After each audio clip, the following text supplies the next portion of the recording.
Ogugwa! Ogugwa! Sorry if I mispronounced your name, OG Anunoby, but people need to hear it. People need to know who OG Anunoby is. He has earned it. Let's take the time to learn this man's real name. Ogugwa Anunoby. We are obviously talking Spurs Knicks today, recapping Game 4 of the NBA Finals, what went wrong, what happens next. Then the World Cup is officially underway. I will dive into the Mexico opener, and I will start coming at you daily with shorts covering the World Cup. I'll continue to pump out my weekly long-form videos as well, but the World Cup deserves daily coverage, and I'm going to bring it to you.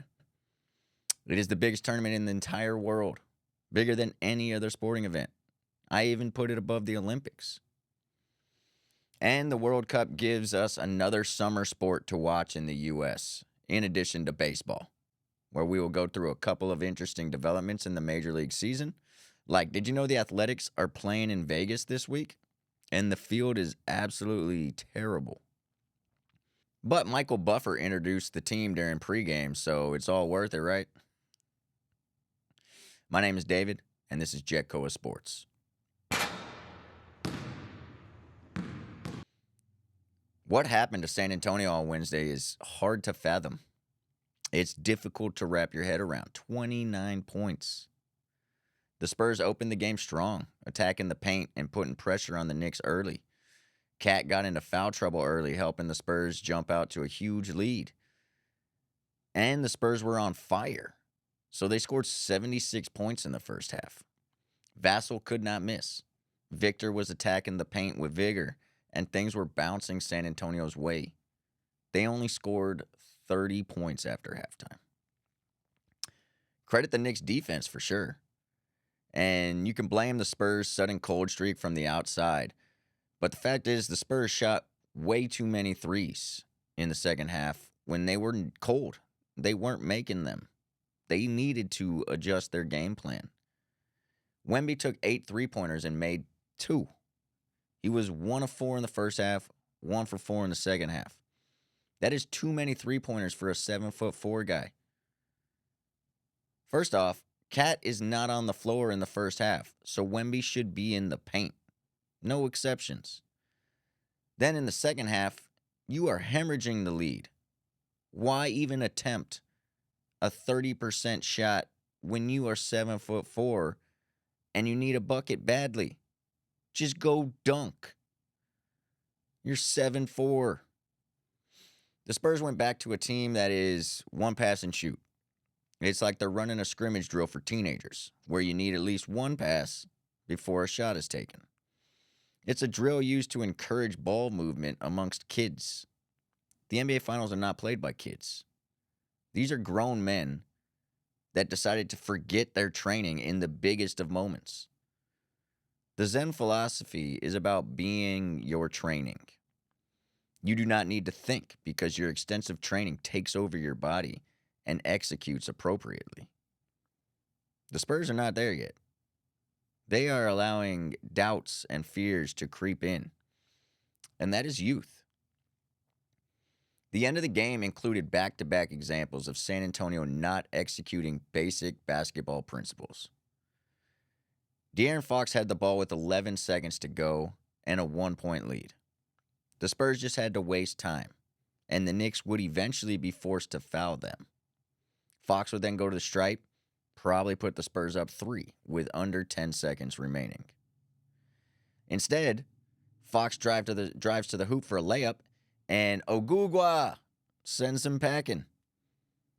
Then immediately following that block, on the other side of the court, the Spurs have nobody watching Anunoby. Nobody blocking out anybody. They leave a clear path for OG from the three-point line to collapse on the missed 3 by Brunson and tip home a magical game winner. If the Spurs are doing their job, blocking out the paint like every team is trained to do on every shot attempt, then this tip goes nowhere. It probably doesn't even occur. However, the Spurs' youth and inexperience popped up in Game 4 big time. They could not close the door, and they stopped executing the X's and O's that got them to the finals in the first place. and got them double-digit leads in each finals game. That is how the inexperience has presented itself in these finals.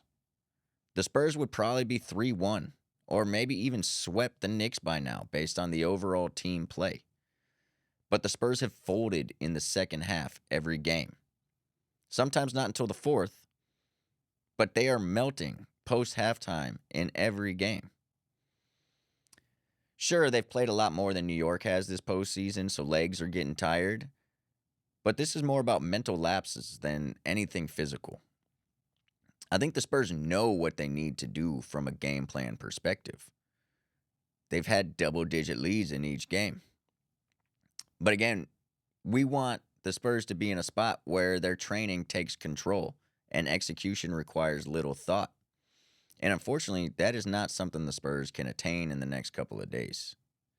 Hopefully another offseason together under Mitch Johnson can work towards that Zen goal. But these finals are the Knicks to lose at this point. Ogugwa is playing like an MVP, and he deserves all of his praise. I cannot wait for Game 5 on Saturday night. Side note, I will actually be in Dallas on Saturday because I am going to the World Cup this Sunday to watch Holland versus Japan, and it is going to be awesome. I was only 9 when the U.S. hosted the World Cup in 1994, and I did not attend. This is definitely a bucket list event that will sit next to the 2 World Series games I attended in 2017 and 2018 as the greatest sporting events I have ever been to. The World Cup kicked off Thursday with Mexico versus South Africa starting the action. I'm really loving this multiple host country thing. Mexico kicking it off in front of their home crowd. Friday will be U.S., and then Canada's turn to do the same in front of their home audience. And I'm a bit interested in how they chose sites for the knockout games. Like in an alternate universe, when Mexico, Canada, and the U.S. all advanced to like the semifinals of the World Cup, who would get home field advantage? How is the location of the later games established? I have not looked that far ahead, and I assume the sites are pre-established. But maybe the knockout games should have pending locations depending on the success of the host countries. It's just a thought, and I do need to check FIFA's rules regarding the multiple host nations and scheduling. But if Mexico is playing Canada in the semifinals, maybe that game should be in the U.S. so no one has home field advantage. It's just a thought. I haven't looked into all their rules about this new structure. Anyways, Mexico kicked things off with a victory, and they had 17-year-old Gilberto Mora on the field in the second half. Mexico is a better team than South Africa in my eyes, and the game played out that way. The first half was controlled by Mexico. They maintained possession majority and put one in the back of the net during the first half. The South African goalie had the ball and was attempting to pass through a crowded defensive third.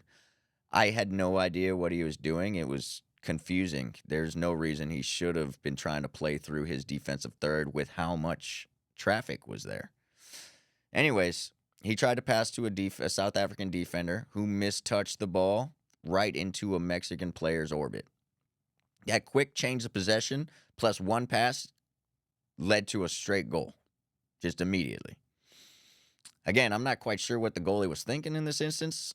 There was way too much traffic to try to do that. He should have just kicked the ball as hard as he could out of their defensive third, or cleared it, as we say.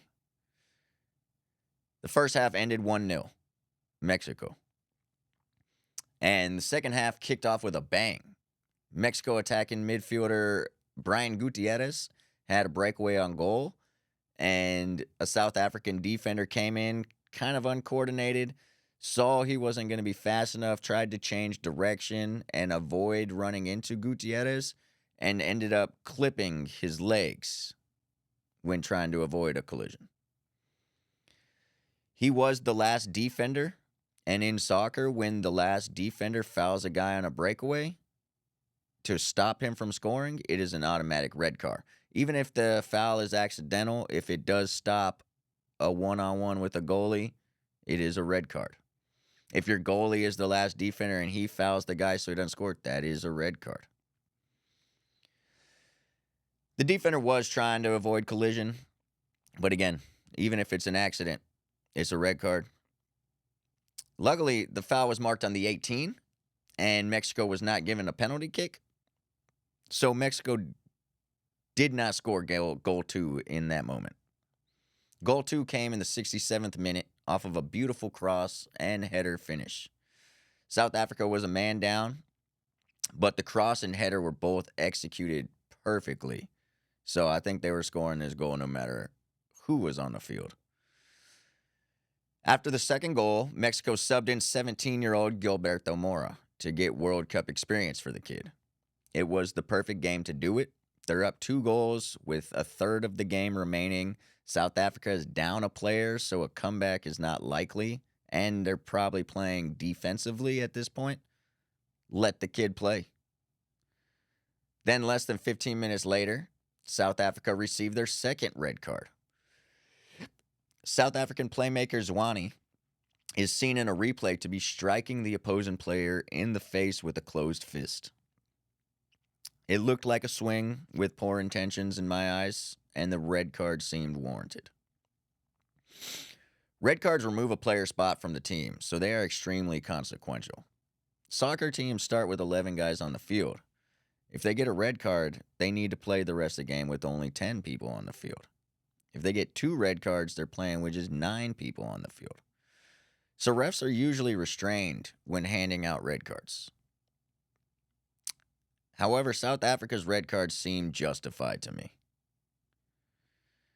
Then Mexico joined their opposition on the red card sheet with Cesar Montes receiving the punishment in the 92nd minute. That call did seem harsh to me and probably should have been a yellow, allowing Montes to continue playing. However, it's the 92nd minute. With both teams down players now, the final 5 minutes of this game got sloppy, and the game ended in the same 2-0 score. Mexico possessed the ball for about 59 to 60 minutes, or 60% of the game. They had 4 shots on target to South Africa's 2, and Mexico put 2 of those in the back of the net. Mexico had almost twice as many accurate completed passes, and they out-tackled South Africa 45 to 33. Red cards do change a team's tactics drastically. I mentioned this earlier about the team probably settling back defensively, being a man down. Coming out of the half, South Africa probably was thinking the conceded goal in the first half was a result of their own sloppy play. And if they clean that up, then they're back in this game. So they probably came out thinking they had a chance to possibly tie this game and then potentially try to get a winner. So possibly saving points on the day in what was a 1-0 deficit at the time. Then you get a red card 5 minutes into the second half, and that thinking immediately changes to, okay, we need to settle back into our defensive third and try to maintain this 1-goal deficit so our goal differential doesn't get extremely negative in case we go to a group tiebreaker to make it to the knockout stages. You can't expect to come back when you're down a player. It is possible, but you cannot expect it. Hopefully South Africa can regroup before their clash with Czechia next Thursday. The -2 goal differential will be hard to overcome, but Group A may allow it to happen. Mexico is the highest ranked team in the group, so South Africa just needs to win out from here. Beat South Korea, beat Czechia. Your odds are pretty good of going to the knockout stage at that point. It's not impossible at all. And did you know that Mexico, Canada, and the U.S. just played in another world tournament?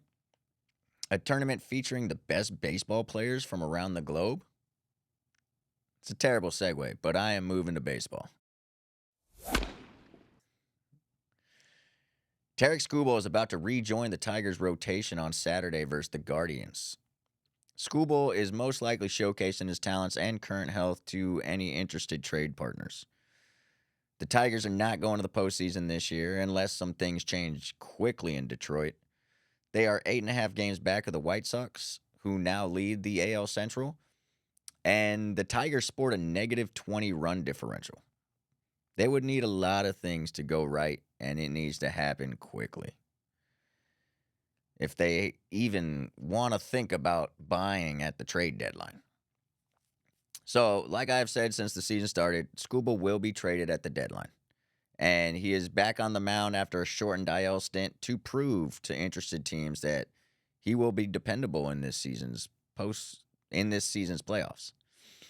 He is in the last year of his deal and will most likely hit the free agent market without re-signing. So getting returns this year is extremely important.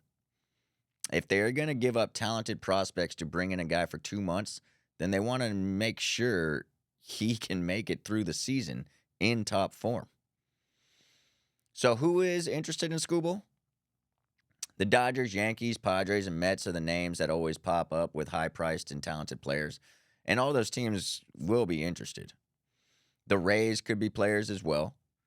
They do have a good squad and should add something at the deadline to help their push into October. The Cubs pitching staff might have seen the most injuries to a single team unit in all of baseball. They need pitching badly, and Skubal is in the top 3 at that position.